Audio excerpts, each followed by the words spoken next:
Hi, I'm Joe Wiesenfelder from Cars.com. Cars.com is close to its 10th birthday, and in all these years, the winner of the Most Ogled Car Award is the 2008 Dodge Challenger.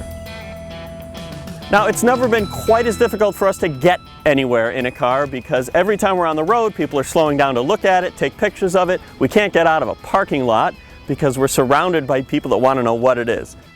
It helps that the car is kind of orange, and there are only less than 7,000 made, and there are none on the road yet. That'll get attention. It's also just so big and imposing, but it looks terrific. Now, we did a video at the auto show that gave you the highlights of the outside and the inside. So what we'll do now is just talk a little bit about the drawbacks that we've noticed in driving it and a little bit more about the driving experience, both on the road and the track.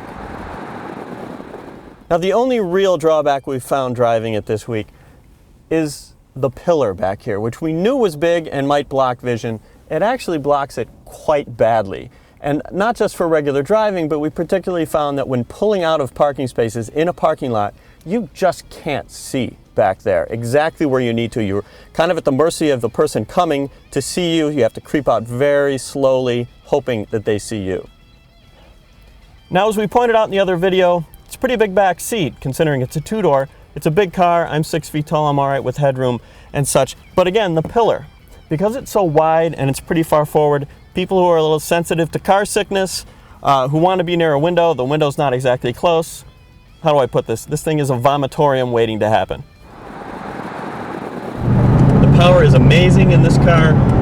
425 horsepower, is extremely responsive, and it's a kind of thrust that you really don't get in that many cars anymore. It's a big V8. And then there's the sound. Just listen to this.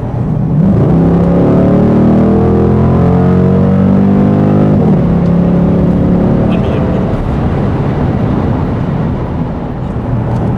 The Dodge says 0 to 60 times on this car are less than 5 seconds, and I have no reason to doubt them. Now, the automatic transmission is a 5-speed. It's actually very good. It's unfortunate that it's an automatic. I was actually surprised the Dodge is coming out with a 6-speed manual next year that will be available in the SRT8 version like this one and the regular Hemi V8.